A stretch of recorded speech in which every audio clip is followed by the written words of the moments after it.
Hi, everyone. Welcome to our HeatSmart webinar, Air Conditioning in a Warming World. My name is Matt Corona. I am the campaign manager for the HeatSmart Monroe campaign. Fair warning that this beginning of this presentation is a re-recording, so halfway through you'll see me miraculously grow a beard and my background will change. So do not be alarmed. It's all part of the same thing. It'll be edited together and hopefully pretty seamless. So I'm going to start now.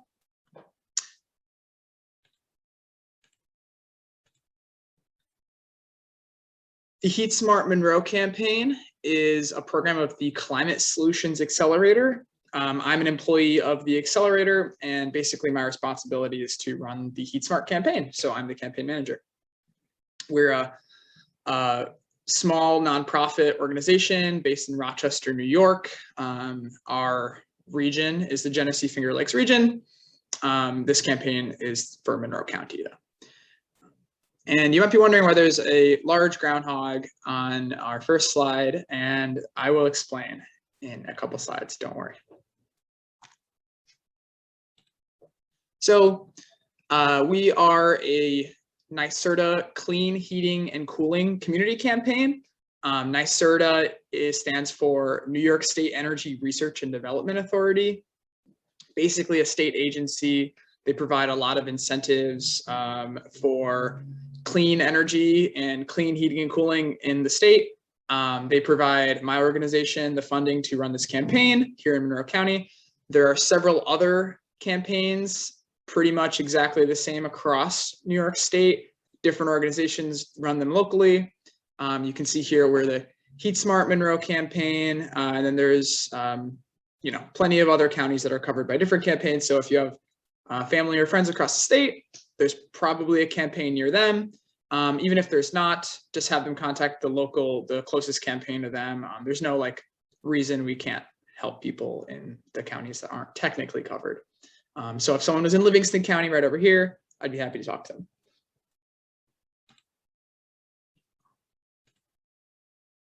Oops. Okay. Sorry about that. So here's the explanation for the groundhog. He's actually our spokes rodent. His name is Doug Burrows. Ha ha ha.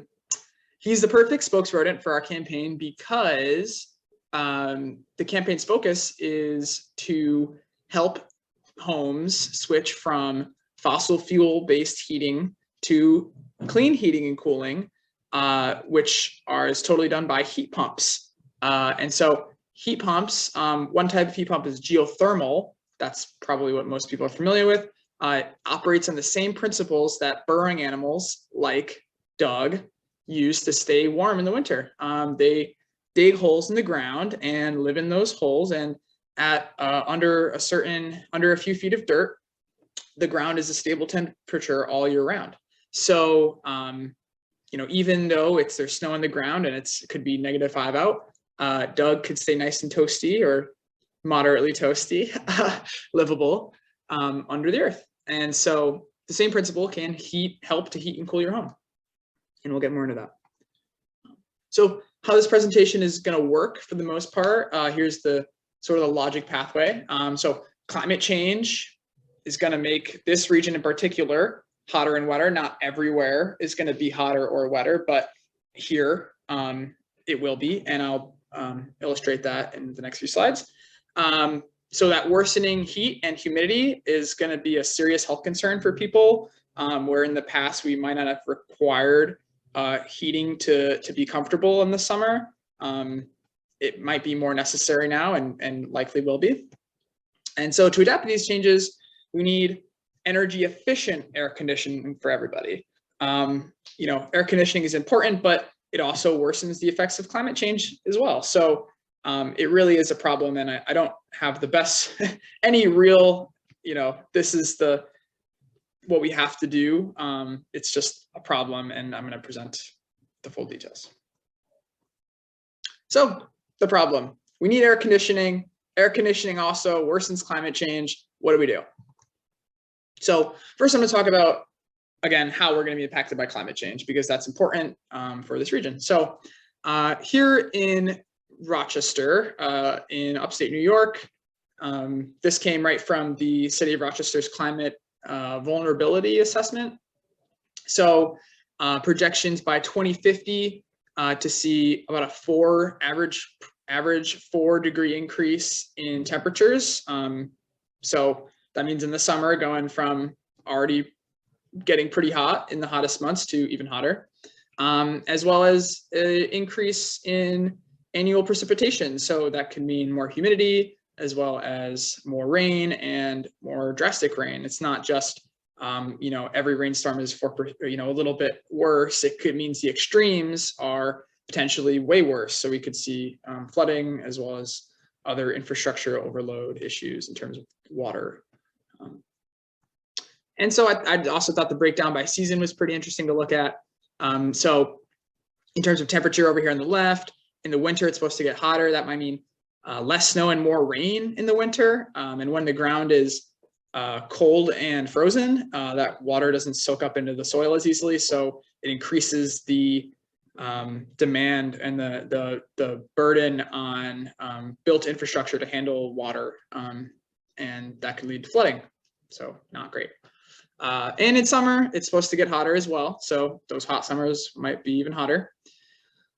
And over here on the right for precipitation, winter is supposed to, increase precipitation as much as around 8 to 16%, it looks like. So it's a lot more precipitation in the winter. And for the same reason I just mentioned, that could be not a good thing. And so in the summer, it also looks that it might be drier, which, it might be good for humidity, but it will be much hotter. So extreme weather events, like I just mentioned, those increases aren't just on every single time it gets hot or is rainy. That it can mean to extreme heat and extreme rain. So the extremes get even more extreme.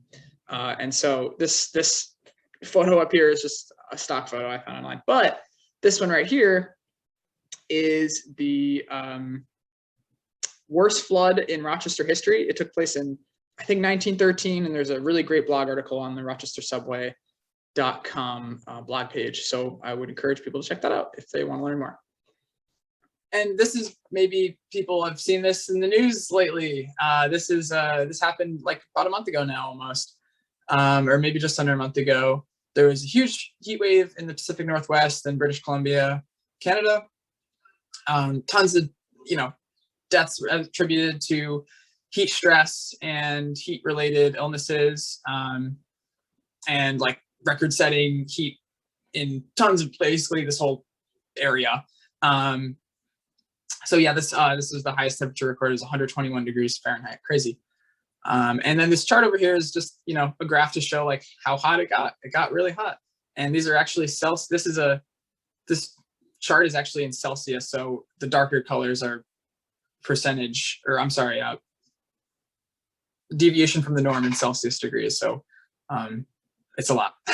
And so this has like serious impacts in terms of the economics, like how it affects people, especially people who work outside. Productivity could be lower, especially inside, because it's not only hotter outside, but hotter air outside, produces hotter air inside, especially for buildings that aren't adequately air conditioned. So productivity is generally lower. Infrastructure is put at risk when things get hotter. For example, roads, when they get hot, they are more inclined to weather and erode and take damage from heavy loads from like big trucks. Agriculture can suffer. Really hot days, heat waves like this can cause drought and basically kill crops. And higher electricity costs. When everyone's using AC, it drives up the cost for everybody. So there are real economic impacts to these events, and in not having the infrastructure in place to deal with them. And then the health effects, which I'll talk about more on this slide, the next slide. But yeah, basically attributed to heat, extreme heat, there's illness and even death related to being exposed to extreme heat, especially for children who, especially the younger, at-risk populations like babies and toddlers, have even a harder time dealing with heat. Heat stroke is the primary cause of of heat-related illness or heat-related death. And that's basically like when your body can't deal with the heat. And so you go into sort of like a shock, and it could, if you're not hospitalized or cool down really quickly, it could, have lasting impacts, or it can kill you. And there's respiratory issues related to air quality. More humid air is harder to breathe, hotter air, as well as it causes accumulation of air pollutants related to a number of things, like even the increased energy production as a result of having to more AC run, which I'll talk about more in a little while. But yeah, some of the, extreme rain events also have serious impact on, causing power outages, which could really lead to, people not having access to air conditioning and, furthering the whole issue. And so this is a great graph that I stole from some preliminary research by U of R, but, explains how all of the events here contribute to lower quality of healthcare for people. So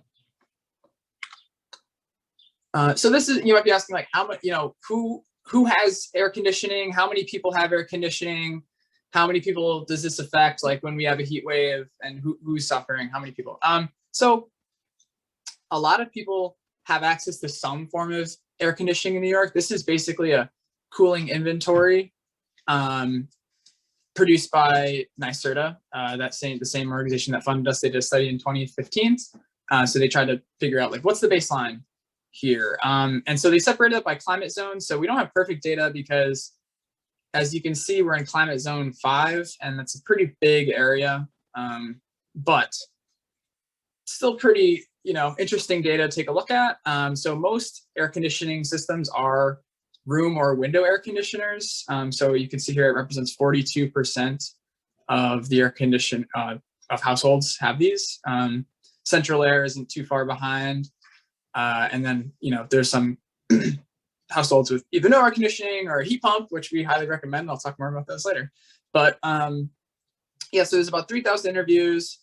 350 of those were in the Finger Lakes region. And some another interesting note is that, as you can expect, there's more AC, more central air in new construction as opposed to old construction, or I'm sorry, existing residential. And I was wondering, there's probably a lot of disparity between urban and suburban populations, households, which isn't really illuminated in this study, but I did talk to a professor at U of R and found that they had done a survey. She basically specializes in this stuff, but it's not like published research. So she was very, let me know to be careful about how to refer to it. But basically they did a survey around 200 people surveyed at the public market and West Side Farmers Market. This is in 2018. They found what you'd kind of expect, is that those people in poverty, had far less access to AC and especially central air or heat pumps. If they did have AC, it was mostly window or room air conditioners. So kind of what you'd expect. Renters typically relied either on just having fans or window units way more than homeowners would, kind of, again, as you'd expect. And this is kind of interesting side note, but only 6% of households that they surveyed had generators. So in the case of like a power outage, if an extreme weather event, there might be a lot of people who won't have access to air conditioning at all, or, electricity even. And that even the people that did have generators, none of them were like impoverished technically. And just some interesting, just about the sample over here, is a pretty even income distribution and about half renters and owners. And I did some cool graphs on here. Well, this isn't really cool, but there's only 15% of people below the poverty line had central air, and 51% above the poverty line did. So that you can kind of see that discrepancy there, disparity. And then this is where people what they would do to access cooling locations in like an extreme heat event.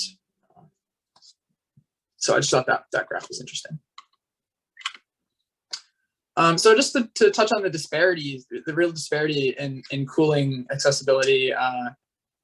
So, disadvantaged communities and vulnerable populations, when we're talking about those things, like I just put how I'm defining them in this presentation, and I'm sure there's, plenty of definitions out there, and I don't want to get too in the weeds about this, but the climate vulnerability assessment done by the city defined vulnerable populations by, seniors, elderly. There's this whole chart down here, basically, but disabled people who have disability, refugees, all these things, basically that would make it, harder or potentially have extreme heat events impact you even more. And so, basically having higher risk factors. So those are separated into natural factors and external factors. So natural would be like your age, having a disability, your health issue, whatever. External factors are things like housing quality, having AC, having central air, especially, or, heat pump, or, or having transportation even. So like to go to a cooling center. And so that same population is also is exposed to more intense effects of climate change. So like the urban heat island effect, which basically, because there's a bunch of dark pavement and buildings and structures that absorb heat in cities actually deal with higher heat in extreme heat events. Air pollution, like the generation of electricity, these populations are often in closer proximity to those things. And then the energy burden is higher, like the percentage of your income that goes to energy is higher for people who have lower incomes than higher incomes. And so NYSERDA defines, well, actually the state of New York defines disadvantaged communities by neighborhoods earning less than 80% of the area median income. In our region, in the Finger Lakes region, there are a lot of places in and outside of the city that fall into this region. There's a map online actually that I didn't link to, but if anyone's interested, I can point them in the direction of. So what are our options? How do we tackle this issue? We need more AC for people to deal with this issue, but air conditioning has a negative effect on climate, which is causing the issue in the first place. So it's really a conundrum. So, to explain why AC makes climate change worse, there's really two big reasons. Using refrigerant, hydrofluorocarbons in the coolant fluid and in air conditioners, that they don't leak when you first put them in, but old systems tend to build up, little leakages, and over time that gas, HFCs, basically are like a really potent greenhouse gas, and so those can help, have a negative impact on climate change, as well as, installing more AC increases peak energy demand, meaning there's basically like energy generation that's always happening, like renewables and nuclear. When there are peaks in energy demand, like during the day when everyone switches their AC on, the more harmful energy production sources have to kick on to meet that demand on demand, because for like a coal burning plant, you can just burn more coal to generate more electricity, but you can't really do that for solar power. So you can kind of see on this chart over here, it shows, to meet that midday demand here, they have to kick on these combustion sources like coal and natural gas to meet that demand. And so if we put more AC on the grid, more AC demanding power at those peak times, which causes the most harmful pollution plants to kick on. They're called peaker plants. And then, side note, air pollution from those plants, it actually has a significant impact and a measurable impact from increased AC. So it's a problem. It's not, we need them, but they're also bad. So just to touch on, like what those few different types are, window and room air conditioners, they're the least efficient of the options of AC.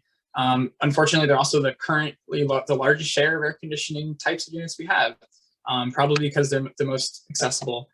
There are a few different ways to measure their energy efficiency. EAR is one of them, and then there's SEER, which is really used for central air units, and they're not really comparable.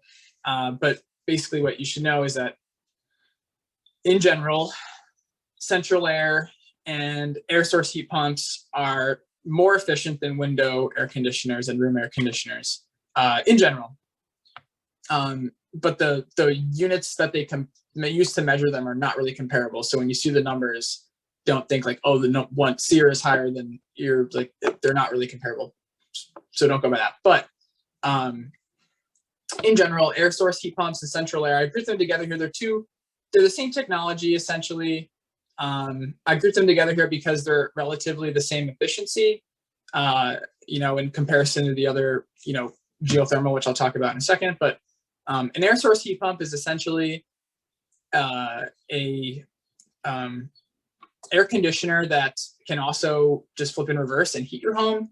It basically just moves heat from one place to another, but it has some extra components in it that allow it to move heat from either end. So they're really the same technology and around the same efficiency. So I grouped them together here because they're relatively the same option if we're talking about, it's only about getting cooling to people.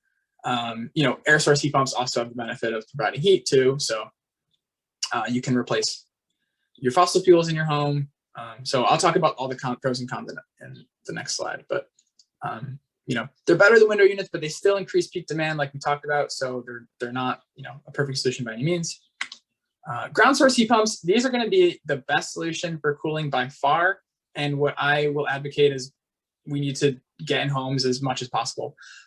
So the reason they're better for climate is because they significantly reduce actual energy consumption from the grid, because the thermal energy is coming from the ground around your home. It's not coming from the grid. Those other solutions are being powered all from energy from the grid.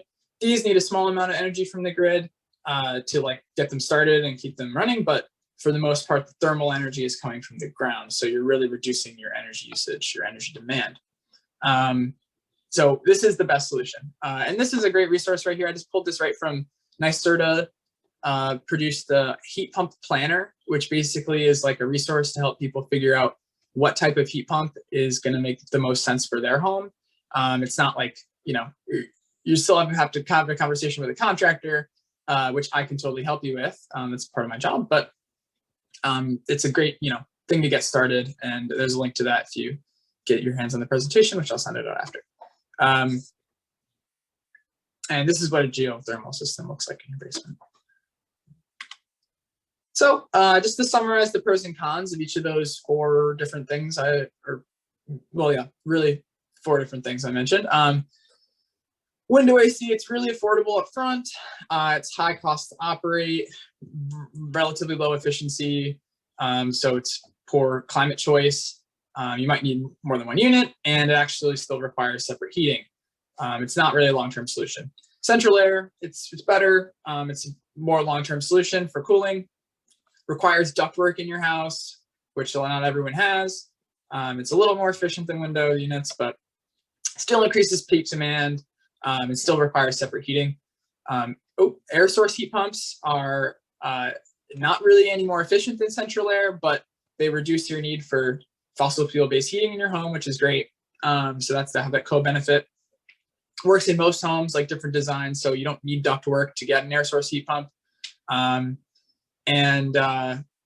They're better than central air if we're talking about your climate impact. And then ground source heat pumps, geothermal, are really the gold standard option. You really get guilt-free AC because all of the thermal energy is coming from the ground and not the grid. And they have a very low operating cost. You can actually get a return on investment over time by installing a geothermal system because they're so much cheaper than the alternative.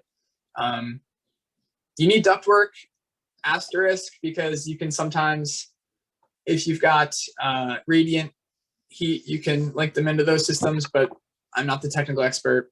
I would defer questions about that, but I could talk about it. And they also are cost prohibitive. They cost a lot, so they're not really the most affordable option for, or really accessible option at all for many people, especially those in poverty who need the AC. So if we're talking about climate solutions, it's not, not really an option for that, typically for that category of people. And many city lots it's just, not enough space. Even if they do vertical drilled wells, they still need enough space to get the drill in. So that's often a barrier for like really tight city lots. But it does work a lot in suburbs and out in the country. So, so really, what's our strategy? We need more people to get geothermal. That is like the number one thing.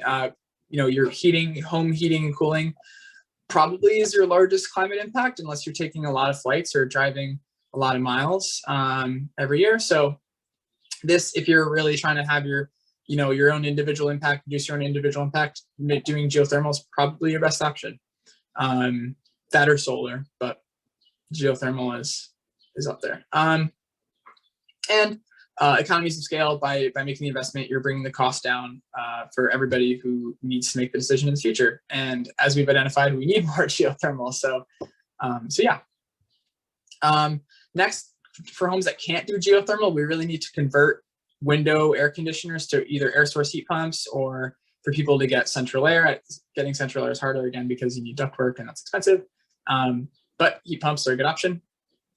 And then thirdly, get everyone who especially disadvantaged and at-risk populations, vulnerable populations, air conditioning to alleviate the health risk that increased extreme weather events pose. And then I didn't really touch on this much at all in this presentation, but really, really important is to weatherize homes. It's not going to provide AC for anyone, but having better sealed and insulated homes really does reduce energy usage on the grid, and also makes homes more comfortable and the heating equipment more effective in general. So weatherizing homes is always really important, and should be done in conjunction with all these other things before you get a heat pump even, or geothermal or anything. So that's one of the first steps, and I didn't really talk about it, but it's important. And at the government level or societal level, we should advocate for more geothermal incentives, because we really need them. As we said, it's cost prohibitive. So at all these different levels, push for a HeatSmart campaign in your community. So, part of the work that we do is work with communities to put on like micro campaigns and engage people in towns, like individual communities. So if anyone's interested in that, let's talk after this. And then push for hardening of the grid. What that means is like grid resilience. So we need, in the case of more extreme weather events, we need stronger, the actual physical like energy transportation means on the grid need to be more robust, so that we can avoid having power outages in the case of extreme weather events. And then also pushing for increased renewables on the grid. So advocating for these things on that level is important as well. And so this is basically, if you are interested in geothermal or any sort of heat pump, or even just weatherization in your home, part of my job as the campaign manager is to help people find a contractor to work with and navigate the incentives. So if anyone's interested, the pathway is basically we would have a conversation, schedule a home energy assessment, review the recommendations, and do the install. Eventually, or not, it's no obligation. And so to recap, climate change is going to make it hotter and wetter here, more extreme weather events. That's a serious health concern for people who don't have air conditioning, and we're going to need more energy efficient air conditioning to alleviate that concern. And so it's a big problem. And so thank you. And I'm going to turn off sharing now so we can chat.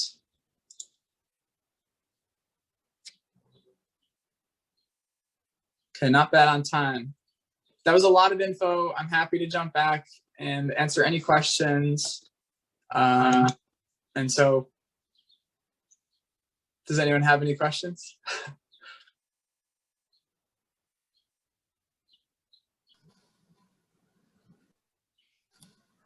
Well, thank you, Matt. That was really great information. I just want to say that.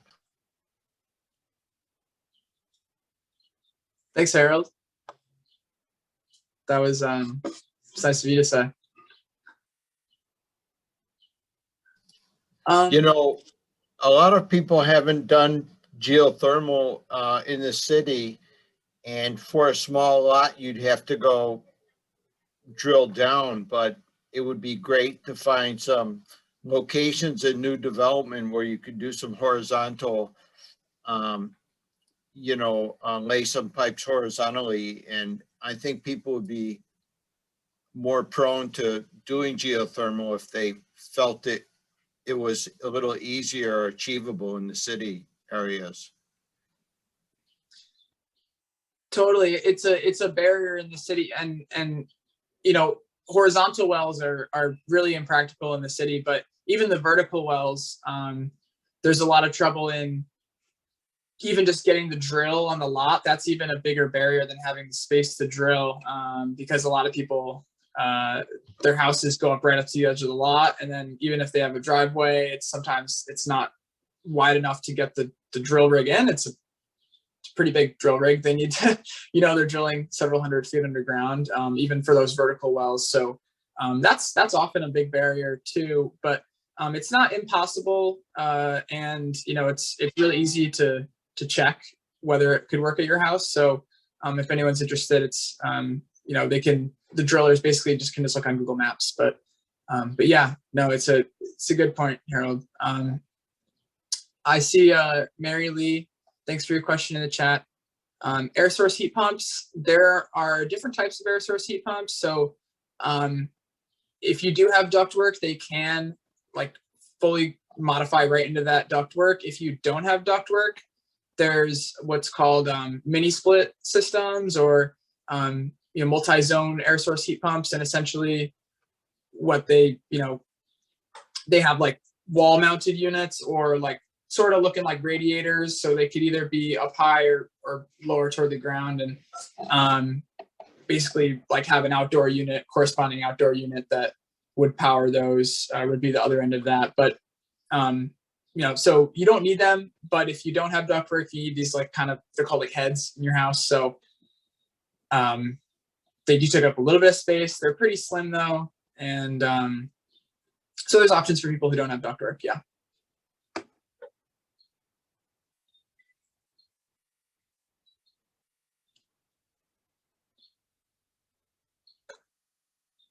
Cool. Well, I got a few thank yous in the chat, so I appreciate that. And if there's no more questions, then we can hop off for the night. I think we did pretty good on time. So I'll give one more shout out for any questions, and then I'll let Sheldon go.